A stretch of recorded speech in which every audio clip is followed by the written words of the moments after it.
Samajwadi party के प्रवक्ता फखरुल हसन चाँद जिस वक्त हमारे साथ है। फखरुल भाई, आज अखिलेश जी का वास्तविक जन्मदिन है, आपने भी बधाइयाँ लगवाई हैं, तमाम पोस्टर लगे हुए हैं, पर एक पोस्टर बहुत चर्चा का विषय है, 27 का सत्ताधीश, मायने क्या है?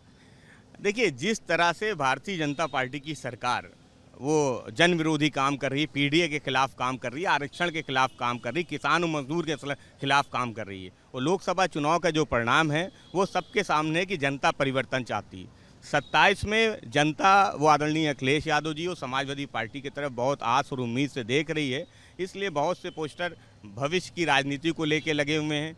आदरणीय अखिलेश यादव जी को चाहने वाले करोड़ों करोड़ों लोग उनका जन्मदिन मना रहे हैं, आज भी मना रहे हैं, पहले भी मनाते हैं, वो उनकी इच्छा है कार्यकर्ताओं की। तो समाजवादी पार्टी समझती है कि 27 में बदलाव ज़रूर होगा। जनता कॉन्फिडेंट हैं आप लोग?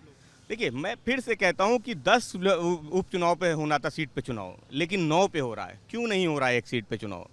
अगर कारण कोई याचिका जो विचाराधीन का है तो वो कारण कानपुर में भी मौजूद है, लेकिन क्योंकि भारतीय जनता पार्टी हताश और निराश है, इसलिए चुनाव आयोग पे भी सवाल उठेंगे, भाजपा भी सवाल उठेंगे। जब 9 सीट पे चुनाव होगा, एक सीट पे चुनाव नहीं होगा, ये हमारे कॉन्फिडेंस का जो लेवल है उसको समझा जा सकता है, और भारतीय जनता पार्टी की हताशा को समझा जा सकता है कि आप चुनाव से भाग रहे हैं। ये बताइए, हमने 2021 में पोस्टर देखा था, आ रहा हूँ, टाइमर तक लग गया था, पर उसके बाद नतीजे क्या हुए? फिर अब 2027? देखिए, 2024 में भी तो बहुत से लोग बहुत कुछ कह रहे थे, 400 पार 400 पार।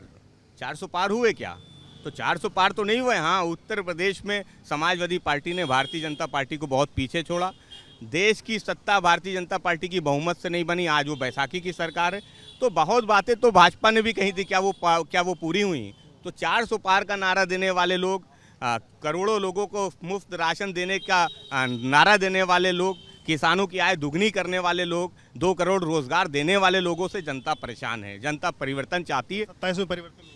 निश्चित रूप से 27 में परिवर्तन होगा, और जब उपचुनाव का परिणाम आएगा तो वो संकेत होंगे कि 27 में क्या होने जा रहा है। एक फैसला हुआ है, उत्तर प्रदेश में जो शत्रु संपत्तियां हैं वहाँ पर गायों, अब जो गाय हैं वहाँ रखी जाएंगी, वहाँ पर उनके लिए चारे हैं वो भी उगाए जाएंगे। आप कैसे देखते हैं गायों को लेकर के? देखिए, जिस तरीके से गौ माता को लेके भारतीय जनता पार्टी की सोच है, केवल राजनीतिक एजेंडे के रूप में उसको आगे बढ़ाते हैं। गौ माताओं की जो देखभाल करनी चाहिए, जो उनको चारा देना चाहिए, वो आप देख लीजिए कहाँ हो रही हैं। जहाँ हैं वहाँ पे वो उनको जो अनाज मिलना चाहिए, जो चारा मिलना चाहिए, वो नहीं मिल रहा है। तो शत्रु संपत्ति पे भारतीय जनता पार्टी उनको रखना चाहती है, रख रखाव करना चाहती है, उनके लिए चारे का इंतज़ाम करना चाहती है। बेहतर है, लेकिन ये केवल नारा ना हो।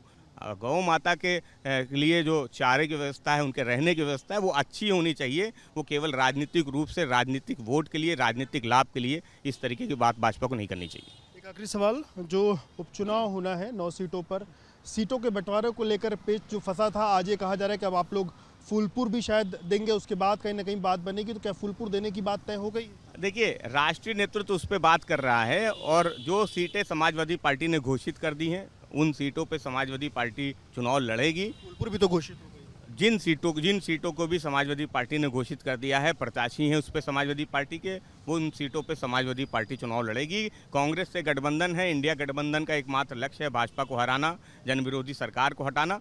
और ये कि चुनाव कितनी सीट पे कौन लड़ेगा, ये बहुत बड़ा विषय नहीं है, राष्ट्रीय नेतृत्व इसको मिलकर तय कर लेगा। विषय सीट पर नहीं माने तो देखिए, निश्चित रूप से मानेंगे, क्योंकि कांग्रेस नेतृत्व से समाजवादी पार्टी के राष्ट्रीय नेतृत्व की बातचीत हो रही है, वो पॉजिटिव है। ऐसा कहीं कोई वो खबरें ज़रूर आती हैं कहीं से कि 1 सीट और मांग रहे हैं, 2 सीट और मांग रहे हैं, लेकिन ऐसा कुछ नहीं है।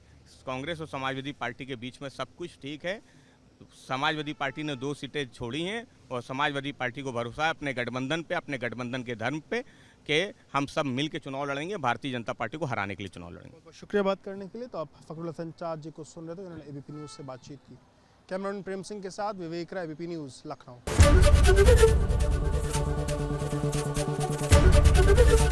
एबीपी गंगा, खबर आपकी, जुबान आपकी।